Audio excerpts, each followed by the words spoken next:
আসসালামু আলাইকুম। BDS record বা বাংলাদেশ ডিজিটাল সার্ভেতে কোন রেকর্ডধারী ব্যক্তিগণ জমির মালিকানা লাভ করতে পারবে? সিএস রেকর্ড অনুযায়ী, এসএ রেকর্ড অনুযায়ী নাকি সর্বশেষ আরএস রেকর্ড অনুযায়ী? যেহেতু বাংলাদেশে স্বীকৃত সরকারিভাবে এই তিনটি রেকর্ডটিকে ধরা হয়ে থাকে এবং এই তিনটি রেকর্ড অনুযায়ী যদি জমির মালিকানা নির্ধারণ করা হয়ে থাকে তাহলে দেখা যাবে যে অনেক ব্যক্তি আছে তার নামে এসএ রেকর্ড ছিল এবং পরবর্তীতে আবার অন্য আরেকজন ব্যক্তির নামে আরএস রেকর্ড হয়েছে। আবার পূর্ববর্তী কোনো ওয়ারিসদের নামে সিএস রেকর্ড ছিল অন্য কোনো একজন ভূমি মালিকের। এক্ষেত্রে কনফিউশনে পড়ে যাচ্ছে, অর্থাৎ এখনও পর্যন্ত বাংলাদেশ সরকারের পক্ষ থেকে যেহেতু স্পষ্টভাবে জানানো হয়নি সর্বশেষ কোন ব্যক্তি বিডিএস রেকর্ডে জমির মালিকানা লাভ করবে, অর্থাৎ রেকর্ডীয় বলে বা রেকর্ড সূত্র অনুযায়ী। তবে আজকের এই ভিডিওতে সেই আপডেট আমি আপনাদের জানাবো। সরকারের পক্ষ থেকে জানানো হয়েছে ইতোমধ্যে যে কোন ব্যক্তি বা কোন রেকর্ডধারী ব্যক্তিগণ বিডিএস রেকর্ড বা বাংলাদেশ ডিজিটাল সার্ভেতে তারা তাদের নামে জমির মালিকানা লাভ করতে সক্ষম হবে। শুধু তাই নয়, সরকারের পক্ষ থেকে ইতিমধ্যে জানিয়ে দেওয়া হয়েছে যে একটি রেকর্ডকে টার্গেট করেই সরকার ভূমির মালিকানা নির্ধারণ করবে। যদিও কোনো ব্যক্তিতে জমির মালিকানা নিয়ে মামলা চলমান থাকে, সেক্ষেত্রেও মামলা চলমান থাকলেও শুধুমাত্র একটি রেকর্ডকে টার্গেট করা হবে এবং সেই রেকর্ডটিকে ভিত্তি হিসেবে ধরে বিডিএস রেকর্ড বা বাংলাদেশ ডিজিটাল সার্ভেতে অর্থাৎ সর্বশেষ এই রেকর্ডে ভূমি মালিকদের নাম রেকর্ডে অন্তর্ভুক্ত করা হবে। যেহেতু বাংলাদেশে ইতোমধ্যে সরকারের পক্ষ থেকে বলা হয়েছে যে বিডিএস রেকর্ডটি হবে সবথেকে গ্রহণযোগ্য রেকর্ড এবং এই রেকর্ডের উপরে ভিত্তি করে পরবর্তী 100 বছরে জমির মালিকানা নির্ধারিত হবে। নতুন করে আর কোনো রেকর্ড পরিচালনা করা হবে না। এক কথায় রেকর্ড পরিচালনা করার আর কোনো প্রয়োজনে পড়বে না সরকারের। সাধারণত ভূমি মালিকদের নামে তথ্য হালনাগাদ করা বা খতিয়ান প্রস্তুত করা এবং ভূমি মালিকদের নামে আলাদা আলাদাভাবে দাগ নাম্বার সৃজন করার জন্য নতুন করে কোনো রেকর্ড করার প্রয়োজন পড়ে সরকারের। আর যখন এই কাজটা অটোমেশন সিস্টেমে হয়ে যাবে বা অটোমেটিকভাবে হয়ে যাবে তখন কিন্তু নতুন করে আর কোনো রেকর্ড করার প্রয়োজন পড়বে না। এছাড়া পূর্ববর্তী যে রেকর্ডগুলো হয়েছিল সেই রেকর্ডগুলোতে অসংখ্য ভুল হয়েছে। কোনো একজন ভূমি মালিক তিনি সঠিক, কিন্তু দেখা গিয়েছে যে তার জায়গায় অন্য আরেকজন ব্যক্তির নাম চলে এসেছে। আবার এমনও হয়েছে যে একজন ভাই তিনি দুষ্কৃতিকারী বা তিনি পারিবারিক ভূমিদস্যু, তার কোনো একজন বোনকে ফাঁকি দিয়ে নিজের নামে তিনি সম্পত্তি বেশি করে রেকর্ড করে নিয়েছে।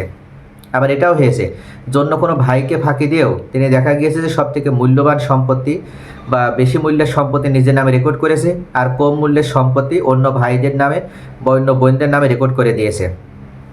এ ধরনের বিভিন্ন সমস্যা এসএ রেকর্ডেও হয়েছে, এমনকি সর্বশেষ আরএস রেকর্ডেও এই সমস্যা মাত্রা ছাড়িয়ে গিয়েছে।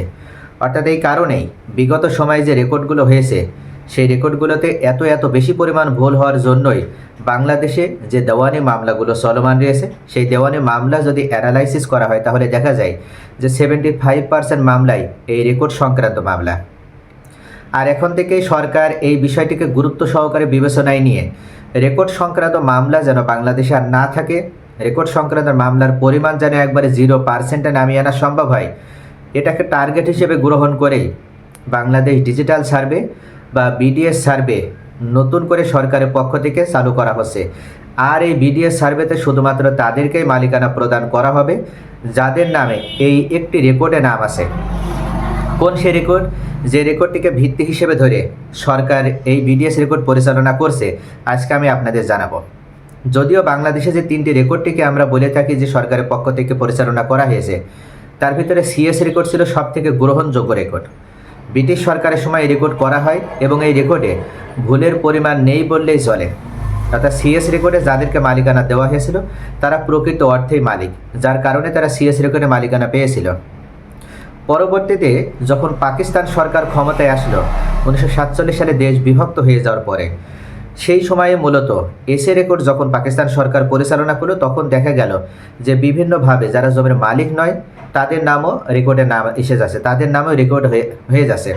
আবার এমন ব্যক্তি আছে তারা জমির মালিকানা তো দূরের কথা, মালিকের সাথে বা ভূমি মালিকের সাথে তাদের কোনো ব্লাড কানেকশনও নেই বা কোনো ধরনের কোনো রিলেশন নেই, কিন্তু তারপরও তারা পারিবারিকভাবে নয়, তারা প্রতিপত্তি ব্যবহার করার মাধ্যমে, প্রভাব খাটানোর মাধ্যমে, এমনকি রেকর্ড কারিগণকে পুনরুচ্চিত করার মাধ্যমে ওই সম্পত্তি নিজের নামে রেকর্ড করে নিয়েছে।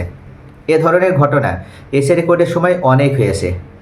আবার আরএস রেকর্ডের সময় এমন হয়েছে যে কোনো একজন ব্যক্তির দলিল আছে, তিনি কোরাই সূত্রে জমির মালিকানা লাভ করেছে, এক্ষেত্রে আরএস রেকর্ডটা ওই দলিলওয়ালা ব্যক্তির নামে হওয়ার কথা ছিল, কিন্তু দেখা গেছে তার নামে রেকর্ড না হয়ে আবার ফের পূর্ববর্তী মালিকদের নামে রেকর্ড হয়ে গেছে।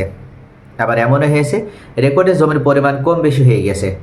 তার দলিল আছে 30%, কিন্তু রেকর্ডে উঠে গিয়েছে 25%। এ ধরনের ভুল ভ্রান্তি হয়েছে। আবার খতিয়ানে আছে 30, দলিলেও আছে 30, কিন্তু ম্যাপে বা নকশায় হয়ে গেছে 25। এ ধরনের বিভিন্ন ভুল ভ্রান্তিগুলো আরএস রেকর্ডে সবথেকে বেশি পরিমাণে হয়েছে। এই কারণেই সরকারের পক্ষ থেকে এই রেকর্ড সংক্রান্ত ভুল চিরতরে দূর করে দেওয়ার জন্য বর্তমানে অ্যানালগ পদ্ধতির যুগ থেকে বের হয়ে এসে এই ডিজিটাল রেকর্ড বা বিডিএস সার্ভে কার্যক্রম পরিচালনা করা হচ্ছে এবং ইতিমধ্যে বেশ কয়েকটি জায়গায় ডিজিটাল জরিপের কার্যক্রম চলমান রয়েছে এবং বাকি জেলাগুলো পর্যায়ক্রমে এই ডিজিটাল রেকর্ডের মাধ্যমে সমস্ত রেকর্ডগুলোই ডিজিটাল জরিপের আওতাভুক্ত করা হবে। সরকারের পক্ষ থেকে বলা হয়েছে যে সর্বশেষ আরএস রেকর্ড অনুযায়ী এই ডিজিটাল রেকর্ড কার্যক্রম পরিচালনা করা হবে।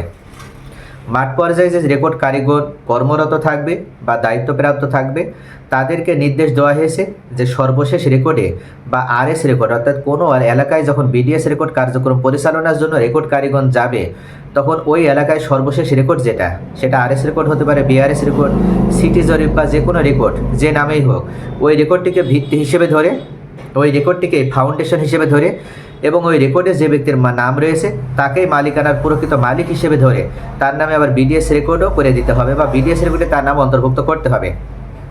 ওই ব্যক্তির নাম যদি আরএস রেকর্ডে বা সর্বশেষ বিআরএস রেকর্ডে ভুলভাবেও চলে আসে, অর্থাৎ উনি জমির বৈধ মালিক নয় কিন্তু অবৈধভাবেই আরএস রেকর্ডে ওনার নাম চলে এসেছে, তাহলে ওনাকে বৈধ মালিক হিসেবে ধরে সর্বশেষ বিডিএস রেকর্ডে তার নামেই জমির মালিকানা প্রদান করতে হবে।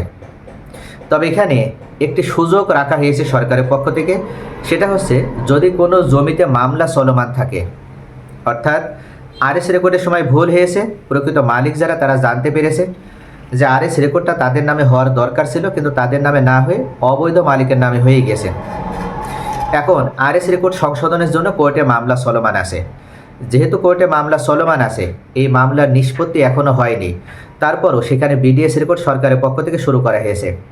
এমত অবস্থায় যে ব্যক্তির নামে মামলা চলমান থাকলেও যে ব্যক্তির নামে আরএস রেকর্ডটি রয়েছে তিনি ভুল মালিক হলেও তার নামে আবার বিডিএস রেকর্ড করে দিতে হবে। তবে যখন কোর্ট থেকে মামলা চলমান অবস্থায় যখন মামলার নিষ্পত্তি হবে, অর্থাৎ কোর্ট থেকে যখন প্রকৃত মালিক রেকর্ড সংশোধন করে আসতে পারবে তখন ওই প্রকৃত মালিকের নামে বিডিএস রেকর্ড সংশোধিত হয়ে ওনার নামে আবার বিডিএস রেকর্ড অন্তর্ভুক্ত হয়ে যাবে এবং এটা সরকারের পক্ষ থেকে যখন কোর্ট থেকে মামলা রায় প্রদান করা হবে ওই সময়ে ওটা মানে বিডিএস রেকর্ড সংশোধন হয়েই ওনাকে মামলা রায় প্রদান করা হবে।